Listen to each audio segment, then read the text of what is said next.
Vamos a continuar con lo que hemos estado viendo en regresión lineal simple y regresión lineal múltiple. En esta ocasión vamos a hacer otros dos ejercicios para que quede un poquito más claro todo lo que hemos estado repasando. Vamos a hacer el ejemplo 3. En este caso, el ejemplo 3, vamos a correr precisamente una regresión lineal simple, en donde hipotéticamente el salario está en función del grado de educación. Ustedes han escuchado repetidamente o muy continuamente que a medida que aumenta el grado de educación, aumenta también el salario como tal. Vamos a hacer precisamente una evidencia sobre esta prueba, sobre esta hipótesis. Para eso vamos a utilizar la base de datos que se llama 2Wedge 1, perdón. En su plataforma de Moodle, ustedes pueden encontrar precisamente esa base de datos, está aquí. Acuérdense, todas las bases están numeradas y vamos a bajarla para poder empezar el ejercicio. Básicamente de lo que se trata en esta parte, les decía yo, es ver cómo el salario es una variable que llamamos nosotros dependiente, el salario wage, que está medida por el promedio de ingreso por hora en términos de dólares, ya que es un ejemplo precisamente del libro de texto de Goodrich. Y como variable independiente vamos a correr básicamente la variable de educación medida por los años de educación de una persona. Entonces en este caso vamos a suponer hipotéticamente que a medida que aumenta el grado de educación, va a aumentar también el salario o bien va a aumentar wedge. En este caso, wedge, si se dan cuenta, tenemos el intercepto beta 0 y tenemos el coeficiente beta 1 que está en función de la variable duc más el término de error estimado. Entonces, básicamente, les decía, vamos a bajar la base de datos. En este caso, vamos a abrirla, aquí ya me la abrió como tal. Y les decía, para este ejercicio vamos a utilizar únicamente la variable wedge y la variable duc, pero yo les recomiendo que utilicemos también la variable expert y la variable tenure, ¿ok? Nada más para este ejercicio. Si quieren también utilizar no weight y female, vamos a utilizarla un poquito más adelante para el segundo módulo, pero en este caso vamos a seleccionar únicamente el número de observaciones, wedge, duc, expert y tenure, ¿ok? Únicamente con esas variables vamos a escogerlas todas, vamos a seleccionarlas. En este caso las observaciones son personas como tal, ¿ok? Y ustedes pueden ver que a lo mejor los valores son muy bajos, pero es porque están expresados en dólares que ganan por hora. Entonces lo que vamos a ver, precisamente la hipótesis es que a medida que aumenta el grado de educación, aumenta también el ingreso o la cantidad de dólares que ganan por hora en esta base de datos. Vamos a abrir también el Stata como tal y vamos a abrir el Data Editor, el editor de datos, ¿ok? Vamos a copiar entonces mi base de datos de Excel y vamos a pegarla en Stata y me va a decir que la primera línea contiene el nombre de las variables. Le damos a aceptar y ya me da esta parte del número de las variables. En este caso n va a ser el número de observaciones o de individuos, si quieren verlo así. Aplicar. Wage es el salario o el ingreso, si quieren verlo así. Aquí la XY. Educ es años de educación.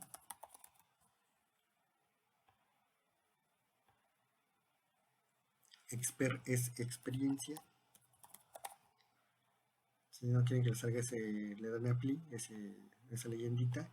Y tenure es lo que llamamos, la traducción de tenure es antigüedad. Antigüedad. La vamos a aplicar y en este caso ya tenemos nuestra base de datos. ¿Okay? Tanto número de observaciones, la variable wage, la variable duc, la variable expert y la variable tenure. Entonces lo que nos pide en este caso, ahora sí, el ejercicio es correr la regresión lineal simple, en donde voy a hacerlo de la forma a través de las opciones Statistic, Linear Model and Rate, Linear Regression, y vamos a tomar wage con respecto a educ. Como variable dependiente salario, como variable independiente es educ. Le damos OK y obtenemos precisamente nuestro resultado. En este caso lo que nos pide el ejercicio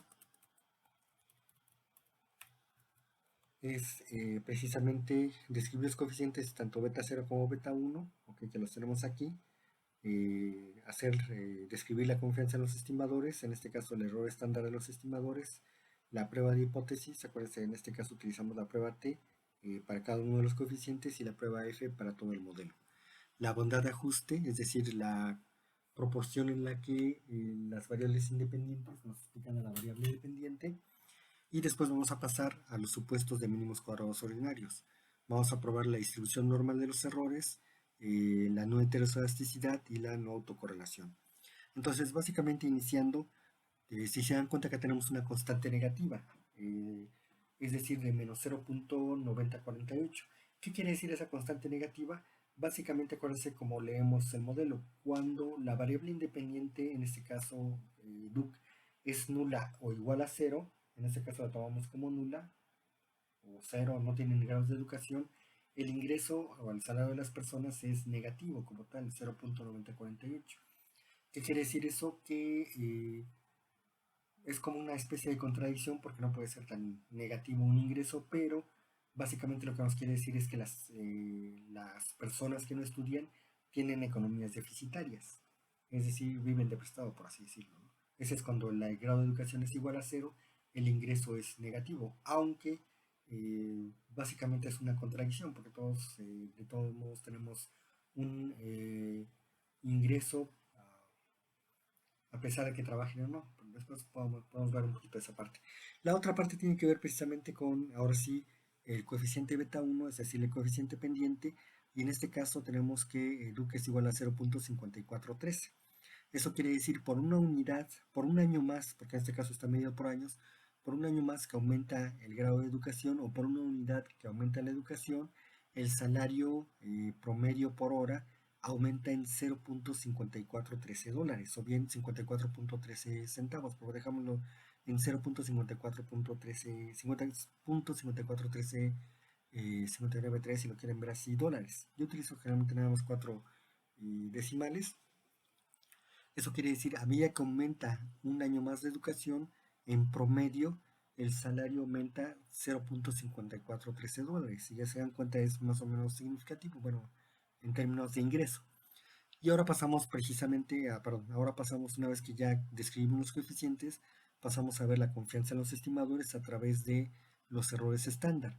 En este caso, para el coeficiente intercepto, si se dan cuenta, 0.6849 es más de un tercio del 0.9048. Aquí lo tomamos como absoluto, ¿ok? No lo tomen como negativo, lo tomamos como absoluto y eso quiere decir, si se dan cuenta, entre 0.6849 y 0.9048 es más de un tercio esta cifra con respecto a esto.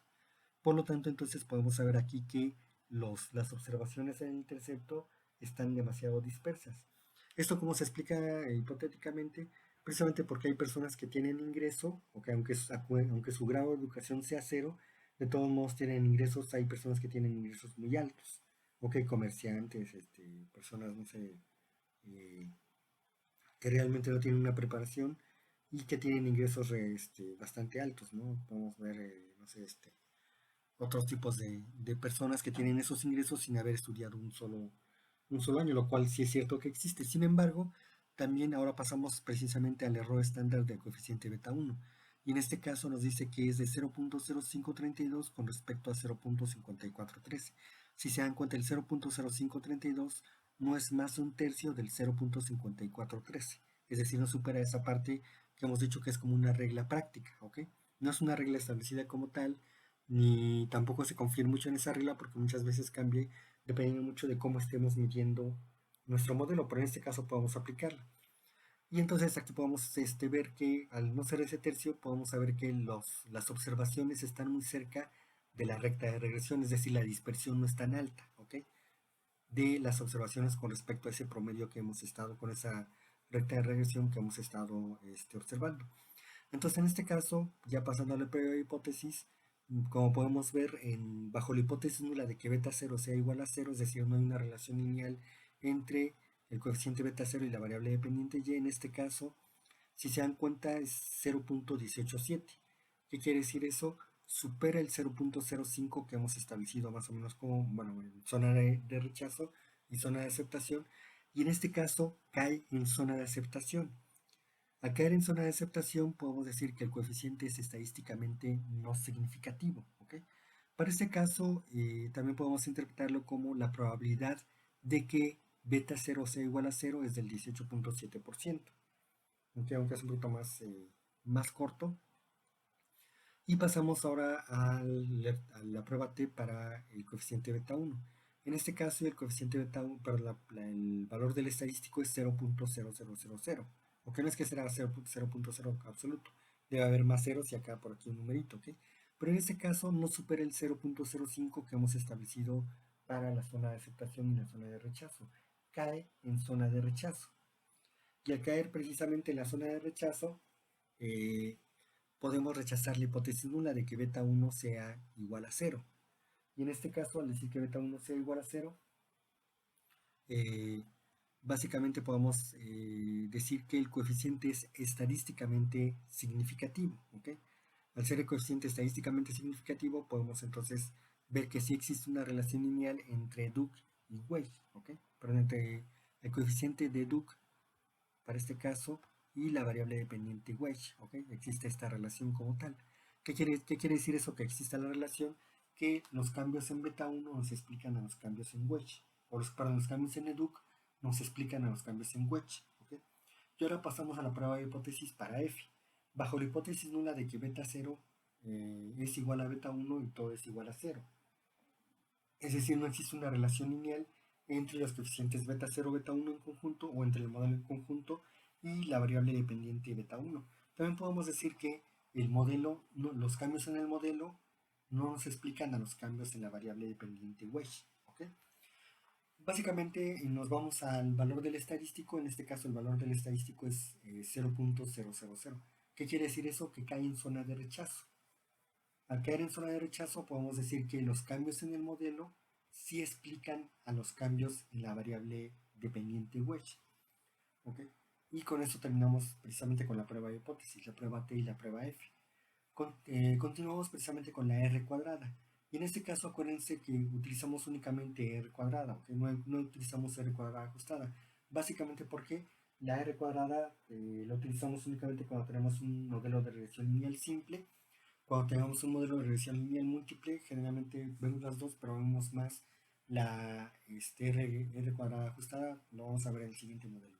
Básicamente lo que nos dice aquí es que el 16.48% de las variaciones en la variable dependiente wedge se explican precisamente por cambios en la variable independiente educ.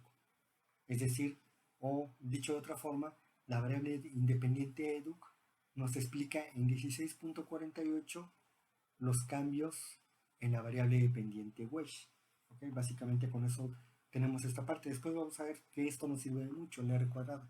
R cuadradas muy elevadas quiere decir por ahí que hay algún problema con el modelo. ¿Okay? Y ahora sí pasamos a los supuestos de mínimos cuadrados ordinarios. Para poder, acuérdense ustedes, el primer supuesto que tenemos que checar nosotros es la normalidad de la distribución de los errores. Voy a regresarme a mi stata, ¿ok? Y en este caso vamos a darle el comando predict. Acuérdense ustedes que tenemos que empezar por estimar los residuals, ¿ok? Como R. Entonces le damos predict residuals, le introducimos el comando. Si se acuerdan ustedes, aquí no nos va a salir ningún resultado, pero si ustedes checan la base de datos, aquí nos va a decir precisamente que está estimando los residuos, ¿ok? Básicamente la diferencia entre la Y observada y la Y estimada. Y una vez que tenemos la predicción de los residuos, vamos a darle SQTest residuals para que nos dé precisamente el valor del estadístico Jacker-Vera, que es una test para normalidad de los errores. Le damos Enter y ahora sí nos da precisamente el estadístico como tal, ¿ok? Básicamente, si se dan cuenta acá podemos decir como es indefinido, pero el G cuadrado, básicamente aquí es el valor del estadístico del G cuadrado es 0.0000, es decir, básicamente nulo. Entonces, la probabilidad de aceptar perdón, la hipótesis nula, que es lo que les decía yo, para esta prueba, la hipótesis nula es que los errores siguen una distribución normal. Si se dan cuenta, en este caso es igual que la prueba T y que la prueba F. En este caso estamos rechazando la hipótesis nula, ¿ok? O bien la probabilidad de que nosotros aceptemos la hipótesis nula es prácticamente cero. Entonces estamos rechazando que los errores sigan en una distribución normal, no pasan la primera violación a los supuestos. Aparte de que en este caso el estadístico es indefinido, ¿no? Lo podemos dejar, cuando ustedes se encuentren con algo así como esto, pueden dejarlo como indefinido, básicamente. También porque la normalidad y la distribución de los errores se hace para muestras pequeñas, ¿ok? Cuando tenemos muestras muy grandes, generalmente sale en esta parte definido. Hay autores que lo pueden suponer como normalidad, aunque hay autores que no, pero básicamente en este caso tenemos 526 observaciones, los cuales nos pueden medir precisamente esta parte. La otra parte que vamos a utilizar precisamente es el test de White. Para el test de White, acuérdense, vamos a introducir el comando imtest espacio White, ¿ok? Para ver normalidad también en los errores, ¿ok? Perdón, para ver el supuesto de no heteroceasticidad o de homoceasticidad. Le vamos a introducir, y aquí lo que nos dice es que la prueba de White, ¿ok? Nos dice su hipótesis nula es que existe homocedasticidad. Y en este caso nos fijamos en la en la G cuadrada y en el valor del estadístico, ¿ok? El valor del estadístico es 0.00, coincide precisamente con la anterior prueba. ¿Qué quiere decir eso? En este caso, la probabilidad de que aceptemos la hipótesis nula de homocedasticidad es prácticamente nula. Por lo tanto, entonces rechazamos la hipótesis nula de homocedasticidad. Quiere decir que aceptamos la hipótesis alternativa, es decir, existe heterocedasticidad de nuestro modelo. Segundo problema, tampoco pasa la prueba de hipótesis. Pero tampoco pasa la violación a los supuestos de homocedasticidad, ¿ok? Presenta el modelo heterocedasticidad como tal. Recuerden ustedes, ¿cuál es el problema con esto precisamente?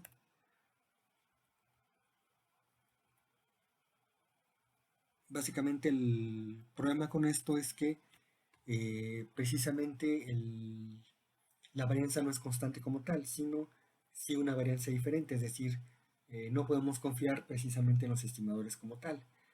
Y pasamos precisamente a la otra parte, que es otra prueba que es precisamente la prueba Bridge-Pagan, okay, Guthrie. Esa prueba Bridge-Pagan Guthrie lo vamos a utilizar precisamente con el stat test.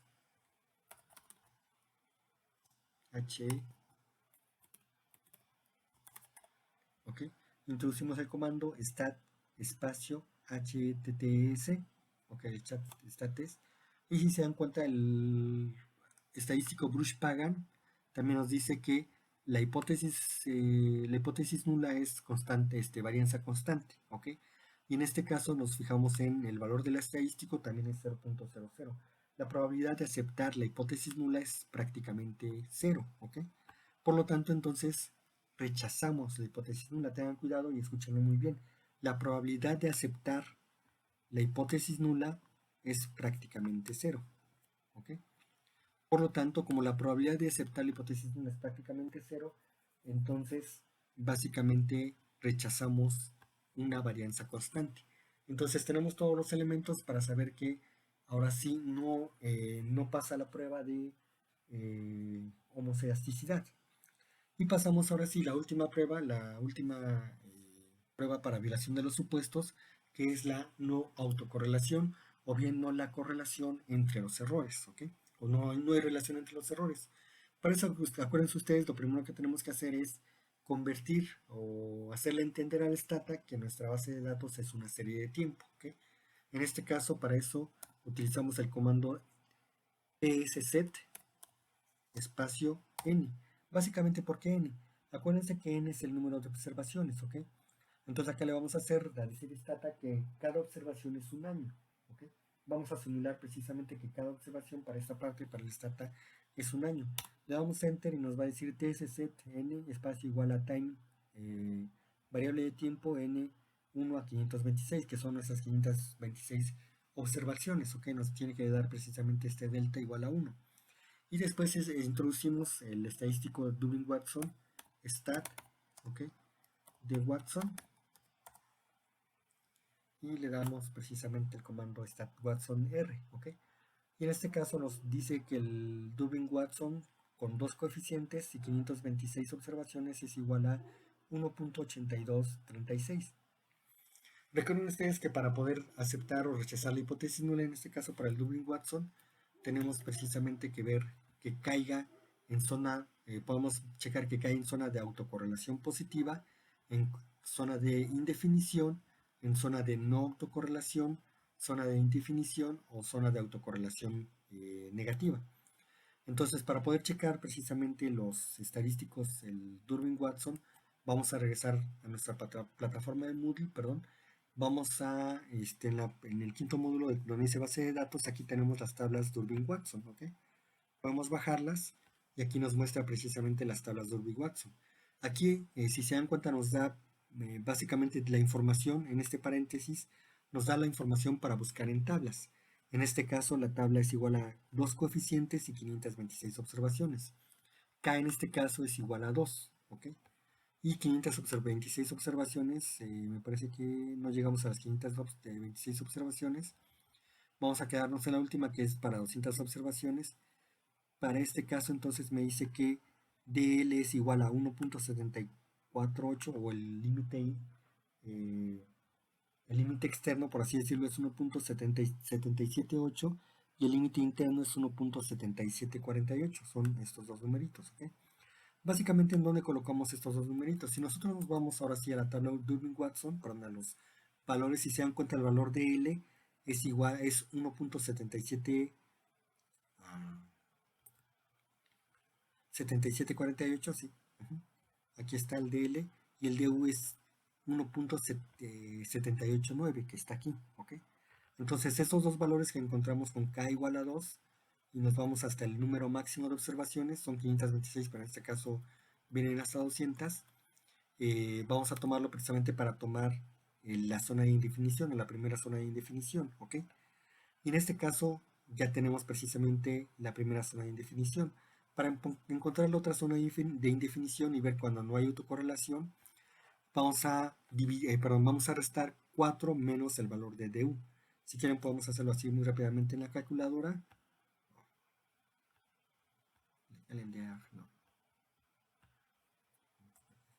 Calculadora. Y si se dan cuenta, el valor de es 4 menos 1.700.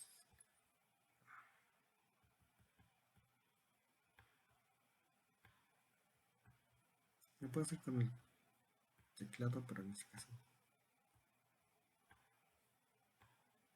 Y me sale igual a 2.252, que si se dan cuenta en este caso es el límite externo, ¿ok? Entonces el DL es aquí y 4 menos DL es precisamente aquí. Y después nos vamos al límite interno, que es precisamente 4, ahora todo, 4 menos 1.789.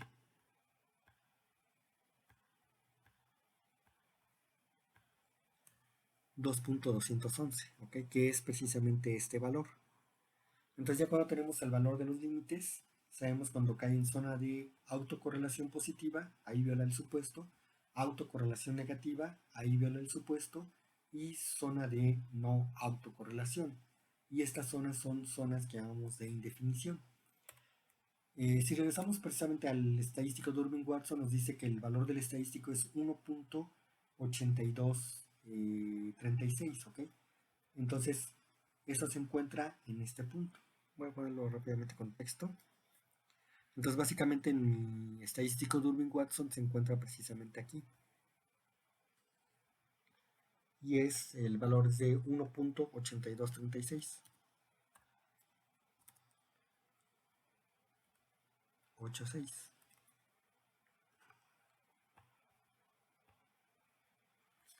Entonces, básicamente podemos ver por esta parte que no existe autocorrelación en el modelo, ¿ok? Entonces, en resumen, me voy a regresar a la primera parte. Ok, en resumen, podemos ver que si viola, bueno, está indefinido la distribución normal de los errores, ok, si viola el principio de no heterocedasticidad, ok, porque existe heterocedasticidad, acuérdense que rechazamos la hipótesis nula de varianza constante, existe heterocedasticidad y no existe autocorrelación, ok. Básicamente para este modelo podemos concluirlo así. Es un modelo válido, todavía no podemos saber que es válido o no hasta no correr todas las pruebas. Precisamente lo que vamos a ver en las siguientes clases es precisamente detectar cuando el modelo no está correctamente especificado. Bueno, y con esto pasamos ahora sí al ejemplo número 4, ¿ok? El ejemplo número 4 lo que nos dice es, vamos a introducir una variable más que es la variable de experiencia. Entonces, el salario en este caso va a estar en función del nivel de educación, pero también del nivel de experiencia, ¿ok? Básicamente, ustedes pueden ver que en su base de datos, aquí están las variables, y el nivel de experiencia se mide como años en potencial experiencia o años de experiencia como tal. Es decir, por una parte, el salario, el ingreso de las personas puede estar en función, sí, de sus años de educación, pero también en el nivel de experiencia. Y con esto ya tenemos un modelo de regresión lineal múltiple, es decir, con dos variables independientes. Lo que tenemos que hacer ahora es lo mismo. Vamos a correr el modelo Weiss, que está en función de Duke y de Expert, pero para mí ahora vamos a describir los coeficientes, como ya lo hemos hecho. Vamos a describir la confianza en los estimadores, a realizar las pruebas de hipótesis, a describir la banda de ajuste y después vamos a empezar a ver los supuestos de mínimos cuadrados ordinarios. Una vez más, distribución normal de los errores, no heterocedasticidad, no autocorrelación y no colinealidad en este caso. Básicamente, ¿por qué introducimos la conialidad? Porque, si se dan cuenta aquí, la educación y la experiencia son dos variables independientes y tenemos que ver si no están correlacionadas entre sí. Entonces, básicamente vamos a regresar ahora sí a nuestro ejercicio en Stata.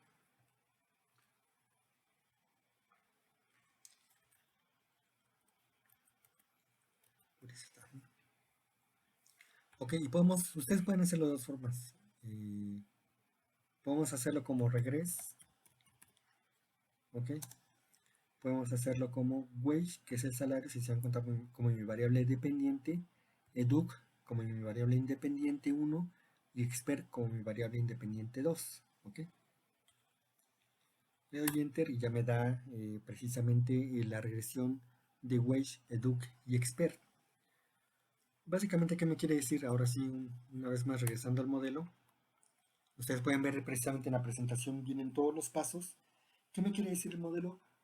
Precisamente que la constante es todavía negativa, quiere decir que todavía hay variables que no se están tomando en cuenta, pero que hacen precisamente que mi modelo, mi ingreso, a pesar de que no haya educación, sea deficitario, ¿ok? No tiene ningún sentido en este caso como modelo econométrico, pero vamos a dejarlo simplemente así. Ahora sí, la parte importante son precisamente el coeficiente de Duke, ¿ok? Y ahora sí, si se dan cuenta es 0.6442. ¿Qué quiere decir eso? Por un año más que aumenta el año de educación, el ingreso aumenta en $0.6442 en promedio, manteniendo constante la variable expert. ¿Ok? Como tenemos acá un modelo de regresión lineal múltiple, sí es muy importante describirlo como manteniendo constante las demás variables. En este caso, manteniendo constante la variable de expert. Entonces el ingreso aumenta en promedio en $0.6442 cuando aumenta en una unidad o en un año la educación de las personas, manteniendo constante las otras variables o manteniendo constante la variable de experto. Y en este caso ahora sí pasando a el coeficiente de expert es de 0.070. ¿Okay? ¿Qué quiere decir eso?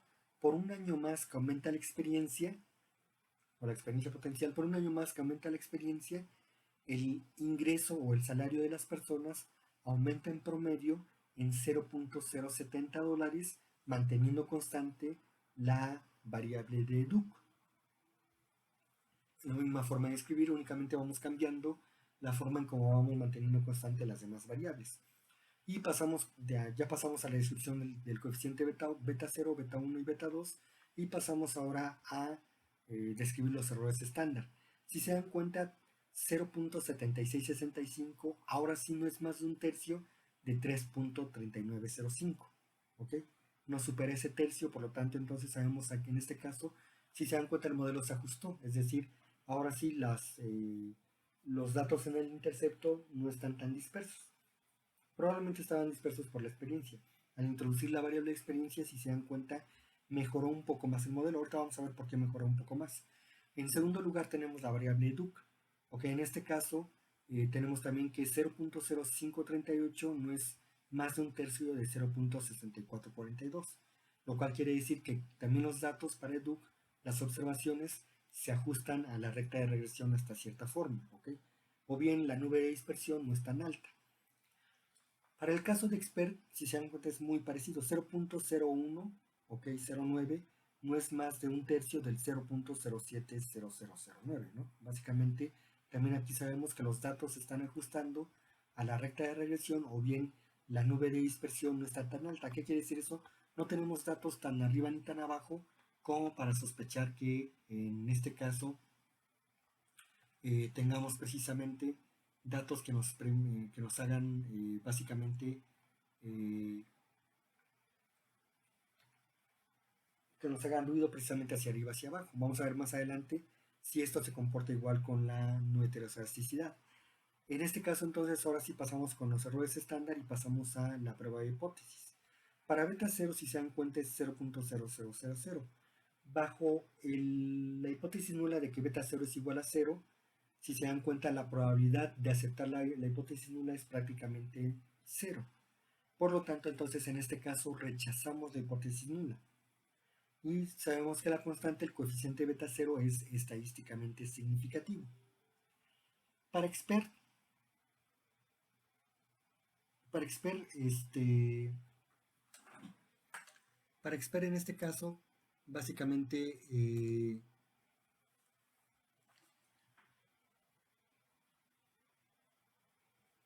para expert en este caso les decía yo, en este caso tenemos que, perdón, para educ tenemos que, para educ tenemos precisamente lo mismo. Bajo la hipótesis nula de que beta 1 es igual a 0, es decir, no hay una relación lineal entre la variable educ y la variable wedge, si se dan cuenta, la probabilidad de aceptar la hipótesis nula es prácticamente 0 también. Por lo tanto, rechazamos la hipótesis nula, rechazamos de que el supuesto de que beta 1 sea igual a 0, o bien rechazamos la hipótesis de que no hay una relación lineal o no hay los cambios en educ no nos explican a los cambios en wedge. Eso es lo que rechazamos, y por lo tanto decimos que la variable educ es estadísticamente significativa. Entonces, básicamente en este caso, tenemos precisamente que la variable dependiente, en este caso educ, es estadísticamente significativa. Para la variable expert, básicamente también, para esta variable expert, lo que tenemos es,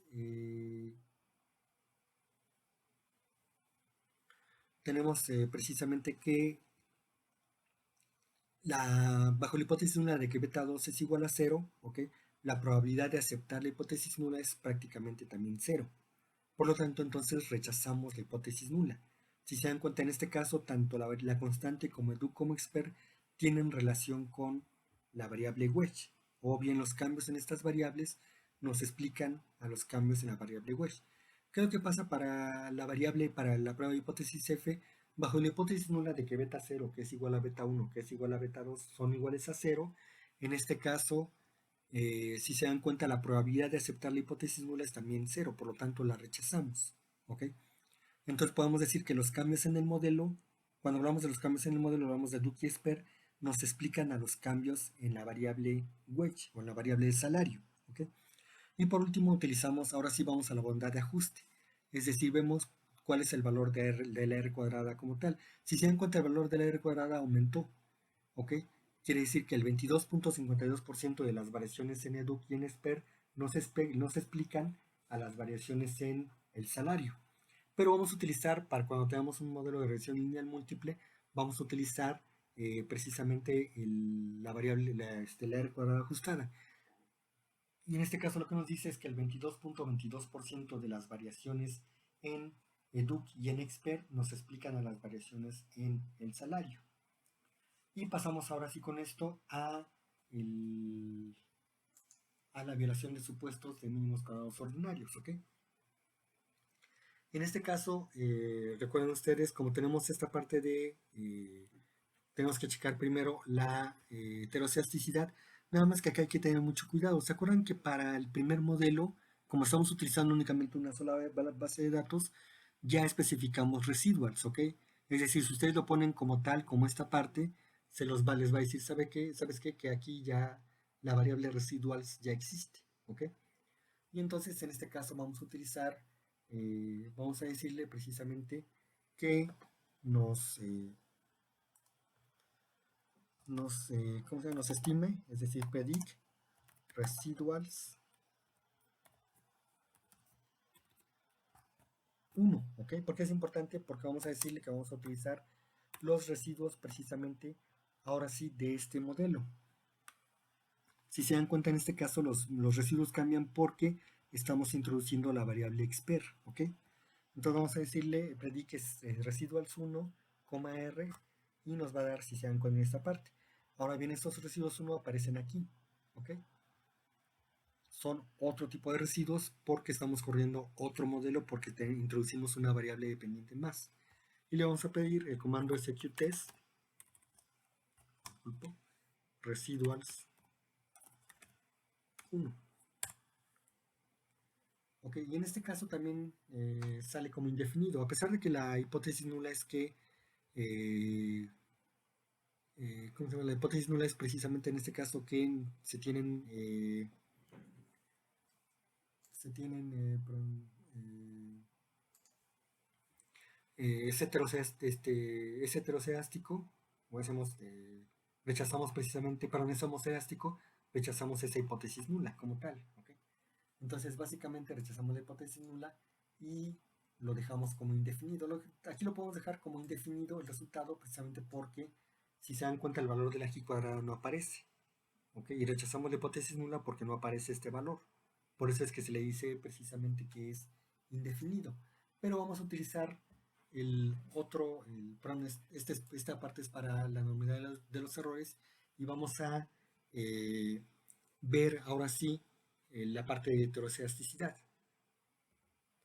Pero en este caso la hipótesis nula es para normalidad de los errores, rechazamos esa hipótesis nula, sin embargo lo podemos dejar como indefinido. Y vamos a ir ahora sí a la parte de heteroceasticidad, vamos a comprobar la violación del supuesto para heteroceasticidad, y en este caso le pedimos el IMTest, ¿ok? Coma white, el comando, y en este caso, si se ven cuando nos dice que la hipótesis nula ahora sí es homoceasticidad, ¿ok?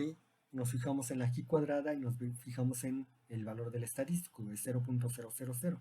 Quiere decir, la probabilidad de aceptar la hipótesis nula es prácticamente cero. Por lo tanto, entonces rechazamos la hipótesis nula. Es decir, existe todavía heteroceasticidad para este modelo. Y pasamos al test del Bruch-Pagan-Godfrey test, ¿ok? En este caso introducimos el modelo STAT, HTTS, ¿ok? STAT set, STAT ETS, ¿ok? Bajo la hipótesis nula de que él tiene varianza constante. Si se dan cuenta, la probabilidad de aceptar la hipótesis nula es prácticamente cero. Es decir, la probabilidad de aceptar varianza constante es prácticamente cero. Por lo tanto, como no hay varianza constante, hay heteroceasticidad. Por lo tanto, entonces, el modelo presenta heteroceasticidad como tal. Y nos vamos a autocorrelación. Recuerden ustedes aquí lo que hicimos para esta parte fue, para autocorrelación, ver que el modelo, el número de observaciones nos tomara como si fuera series de tiempo. Cuando vemos series de tiempo vamos a ver por qué pasa esto, ¿ok? Entonces le voy a decir una vez más TSZTED, aunque ya me lo reconoció, M, ok, me vuelvo a hacer, no es necesario que hagan esto, sin embargo yo lo hice simplemente por la práctica, y le voy a pedir el estadístico Durbin-Watson. Y me da precisamente con K igual a 3 y N igual a 526, 1.820, ¿ok? Y entonces lo busco ahora sí, una vez más. Ustedes se pueden ir a las tablas de Durbin-Watson, ¿ok? Y tengo acá precisamente K igual a 3, busco en esas columnas que correspondan, y tengo acá precisamente K igual a 3, 1.738 y 1.799, ¿ok? Y eso lo introduzco precisamente en mis estadísticos. Voy a irme a la presentación porque aquí lo tengo ya hecho. Precisamente aquí está K igual a 3, ok, con 200 observaciones, me voy hasta la última, DL 1.738, DU 1.779, ok, y los introduzco precisamente en mis valores DL y mis valores DU. Divido 4 menos DL, 4 menos 1.1738 y obtengo precisamente el otro extremo, que es igual a 2.262. Perdón, resto 4 menos 1.799 y obtengo 4 menos DU, es igual a 2.201. Y ahora sí tengo aquí autocorrelación positiva, zona de indefinición, no autocorrelación, zona de indefinición y autocorrelación negativa. El valor del estadístico Durbin-Watson es igual a 1.820274. Es decir, cae todavía, cae aún en zona de no autocorrelación. Y entonces, ahora sí, como resumen mi modelo, podemos decir precisamente ya describimos los coeficientes, los errores estándar, ya hicimos la prueba de hipótesis T y F, y ya describimos también la bondad de ajuste a través de la R cuadrada ajustada. Y en cuanto a la violación de los supuestos, tenemos que la normalidad de los errores es indefinida, tenemos que presenta heterocedasticidad y tenemos que no presenta autocorrelación. Ahora bien, nos falta, si se dan cuenta, una última prueba, que es precisamente la colinealidad. Para eso utilizamos el factor de inflación de varianza, B y F. Introducimos el comando B y F y nos dice que el factor de inflación de varianza es 1.10, básicamente no supera los 10 puntos, el promedio no supera estos 10 puntos, y por lo tanto podemos saber que no hay colinealidad. ¿Okay? No existe entonces la colinealidad y por lo tanto entonces básicamente podemos, con esa parte, podemos saber que no existe entonces autocolinealidad tampoco. ¿Okay?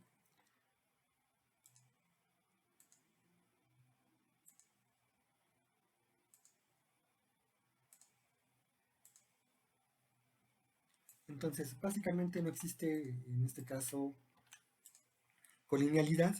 ¿Ok? Y ahora sí pasamos al ejemplo número 5. Si se dan cuenta del ejemplo número 5, perdón, tenemos el ejemplo número 4 y pasamos al ejemplo número 5, ¿ok?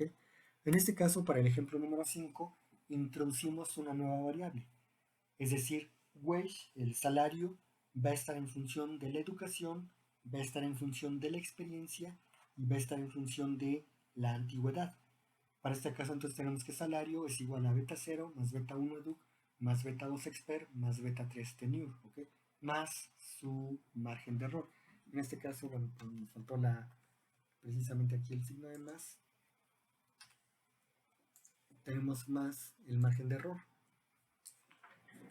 Y en este caso, lo que corresponde, bueno, el ejercicio es describir los coeficientes beta 0, beta 1, beta 2 y beta 3, describir la confianza en los estimadores, es decir, los errores estándar, realizar la prueba de hipótesis, tanto T como F, y describir la bondad de ajuste, la R cuadrada, y en este caso la R cuadrada ajustada.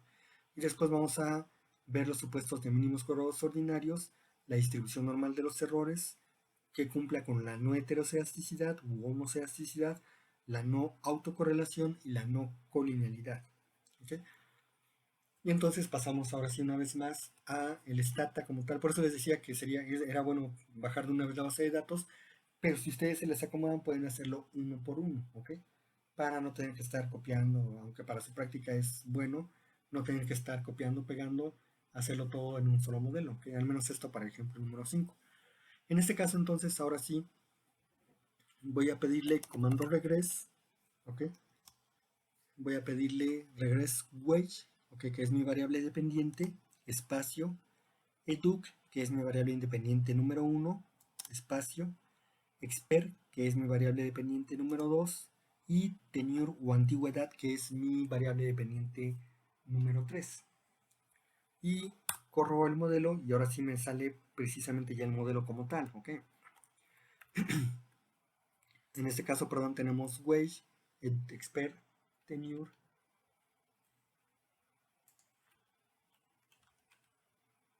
etcétera, etcétera.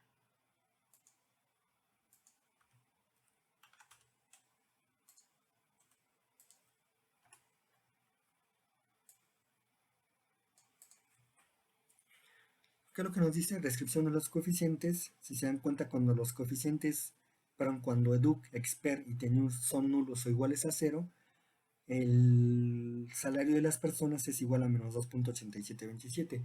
Nos sigue saliendo precisamente ese resultado negativo. Quiere decir simplemente que el ingreso es deficitario.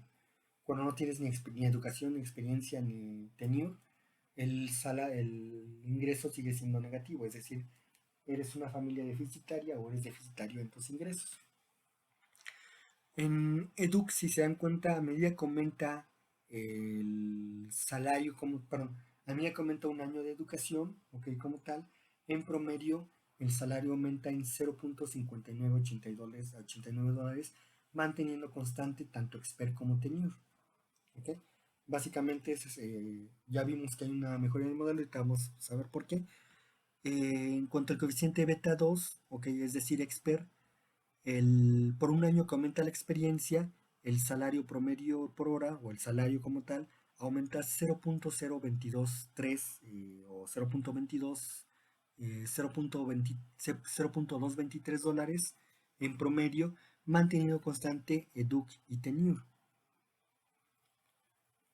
Y para pasar al coeficiente beta 3, a medida que aumenta la experiencia, ¿ok? El salario va a aumentar 0.1692 dólares en promedio, manteniendo constante tanto expert como edu. Ahora bien, aquí podemos ver precisamente el peso de lo que llamamos el peso de los coeficientes. Básicamente, ¿qué es en este caso el peso de los coeficientes? Si se dan cuenta, la variable que más cuenta es en este caso el coeficiente que más cuenta para poder saber qué pesa más, la educación, la experiencia o la antigüedad. Lo que pesa más en este caso es la educación, seguido por la antigüedad. Pero básicamente aquí puede pesar más la antigüedad porque a medida que vas teniendo años trabajando más en una empresa o en el sector público, eso te va dando precisamente un bono que se llama bono de antigüedad. Es decir, más años trabajados, más te pagan. ¿Ok? Y en este caso precisamente se va manteniendo aquí, o se va reflejado precisamente aquí. Pero lo que te da más ingreso en salario, al menos para este modelo, es los años de educación. ¿Ok? Básicamente ahí comprobamos como tal la hipótesis. La educación, los ingresos de las personas aumentan a medida que aumenta el grado de educación también de las personas. Bueno, en este caso vamos a pasar ahora sí los errores estándar, la confianza en los estimadores, y si se dan cuenta en este caso 0.7289 no es más de un tercio de 2.8727. Por lo tanto sabemos que los datos no están tan dispersos, la nube de dispersión está ajustada precisamente en este caso al intercepto.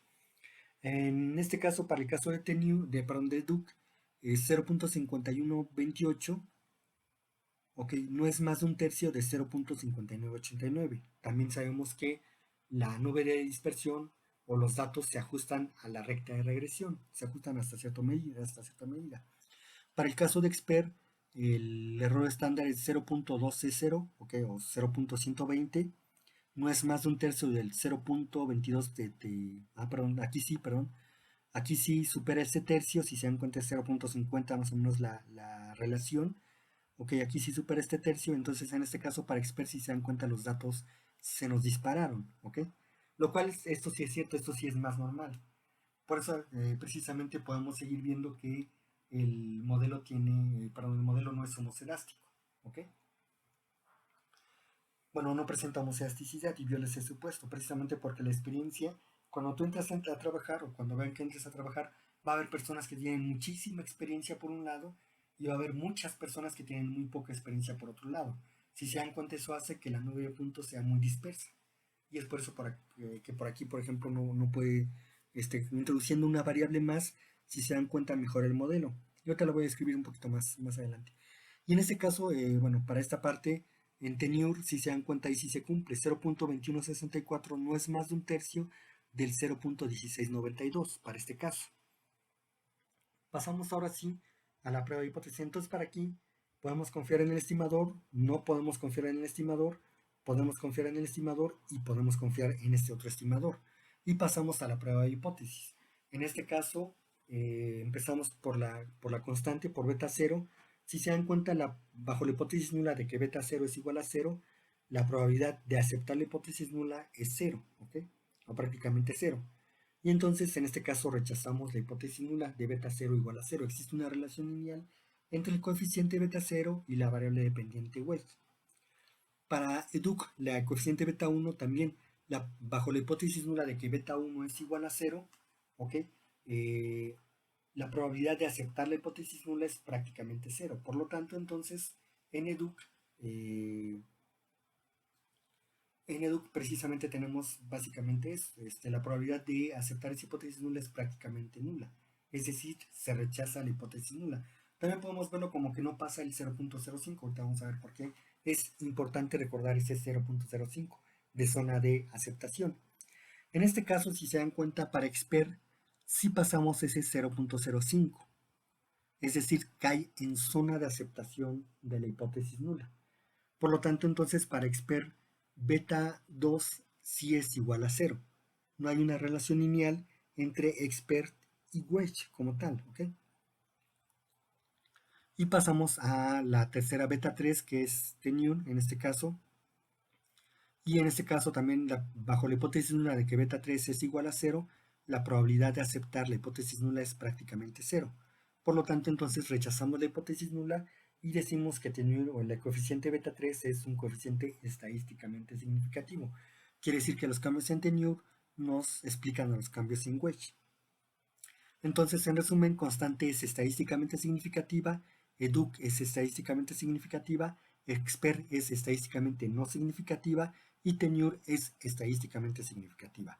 Para la prueba F también podemos ver precisamente que el valor bajo la hipótesis nula de que beta 0 es igual a beta 1, que es igual a beta 2, que es igual a beta 3 y que todos son iguales a 0, la probabilidad de aceptar la hipótesis nula en este caso también se rechaza. Y por lo tanto sabemos que los cambios en el modelo, es decir, los cambios en EDUC, en expert y tenure, no se explican a los cambios en el salario, en wedge. Podemos aceptar el modelo como válido en este caso, a pesar de que TExpert sea estadísticamente no significativa. Y pasamos ahora sí a la bondad de ajuste a través de la R cuadrada ajustada. Lo que nos dice la R cuadrada ajustada es que el 30.24% de las variaciones en EDUC, expert y tenure o en el modelo no se explican a las variaciones en wedge. Ok, básicamente entonces tenemos a la bondad de ajuste. Y pasamos ahora sí a la siguiente, les decía yo, a verificar los supuestos de mínimos cuadrados ordinarios. La distribución normal de los errores, que no haya heterocedasticidad, que no haya autocorrelación y que no haya colinealidad entre tenure, expert y EDUC.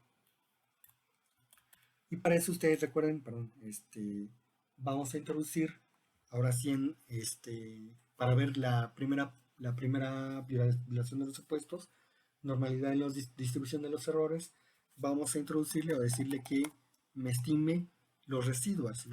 Nada más que acuérdense una vez más, aquí como introducimos una variable más, la variable de tenure, los residuos cambian. Y entonces le vamos a pedir que nos estime los residuos 3, ¿ok? R. Le damos esa parte y nos da precisamente, perdón, ¿no? Y nos da precisamente los residuos 3, ¿no? Que están aquí. Son diferentes si se dan cuenta. Ok, lo cierro. Ya tengo los residuos 3 y le voy a decir, hazme la prueba execute-test, ¿ok? De residuals 3. E igual, bajo la hipótesis nula de que los errores están normalmente distribuidos, me sale una prueba indefinida. No podemos cerciorarnos de que los errores estén normalmente distribuidos, ¿ok? Y pasamos ahora sí a la otra prueba, es decir, la no autocorrelación, ¿ok? Pasamos entonces normalidad y pasamos ahora sí a ver que no exista heterocedasticidad. Para esta parte entonces me voy precisamente al stata y le voy a pedir el imtest,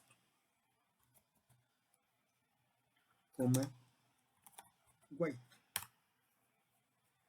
Bajo la hipótesis nula de que existe homocedasticidad, si se dan cuenta, la probabilidad de aceptar la hipótesis nula es cero. Por lo tanto, entonces rechazo homocedasticidad y acepto que existe heterocedasticidad. Acepto la prueba alternativa. Es decir, el modelo presenta heterocedasticidad. Para poder comprobarlo, voy a hacer el estadístico Bush-Pagan-Godfrey, es decir, stat HTTS, ¿ok? Le voy a pedir el estadístico de Bush-Pagan-Godfrey, el estadístico HTS, y lo mismo, bajo la hipótesis nula de que la varianza es constante, es decir, es homocedástico, si se dan cuenta la probabilidad de aceptar la hipótesis nula es cero. Por lo tanto, entonces rechazo la varianza constante, es decir, presenta heterocedasticidad. Es decir, viola este supuesto es indefinido, no tengo pruebas para saber que sigue la distribución normal de los errores, ¿ok? En este caso, sí sé que no existe homocedasticidad o viola el supuesto de no heterocedasticidad. Y continúo con no autocorrelación. Por eso acuérdense ustedes, yo ya definí precisamente como n, como mi número de observaciones, como si fueran series de tiempo, y por lo tanto ahora sí le puedo pedir stat de Watson directamente. Y me dice el estadístico de Dublin-Watson con k igual a 4 y n igual a 526 es igual a 1.7912, ¿ok? Y en este caso me voy una vez más a mi tabla de Dublin-Watson y si se dan cuenta únicamente me posiciono aquí. Básicamente, ¿por qué? Porque aquí k es igual a 4. El número de coeficientes son 4 coeficientes, beta 0, beta 1, beta 2, beta 3. Y el número de observaciones son 526, pero aquí me voy al máximo, que es 200, ¿ok? Entonces, para este estadístico k igual a 4, dl es igual a 1.728 y du es igual a 1.810, ¿ok? Pueden saberlo también acá, porque acá dice dl y aquí dice du, ¿ok? Entonces, si yo lo veo precisamente en mi estadístico para autocorrelación, aquí tengo dl y aquí tengo du, 1.728 y 1.810. 4 menos dl me da 2.272 y 4 menos 1.810 me da 2.19, ¿ok?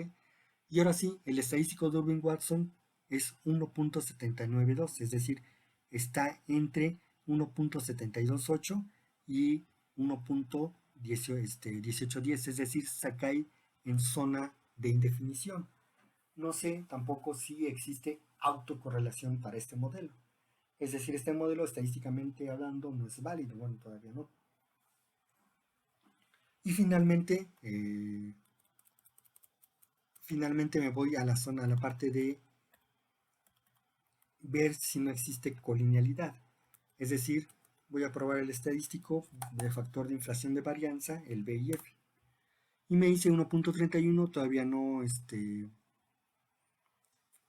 supera este factor de inflación de varianza. Ok, básicamente entonces puedo decir que no existe colinealidad entre este modelo. ¿Okay?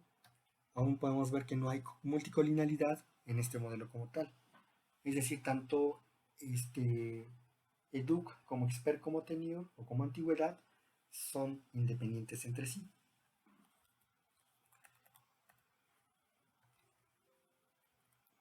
Y con eso terminamos, bueno, les decía yo, en este caso, entre el ejemplo 3, el ejemplo 4 y el ejemplo 5, el mejor es el ejemplo 5. Básicamente, puedo saberlo porque la R cuadrada, si se dan cuenta, aumenta, ¿ok? Entre el 1, 2 y 3.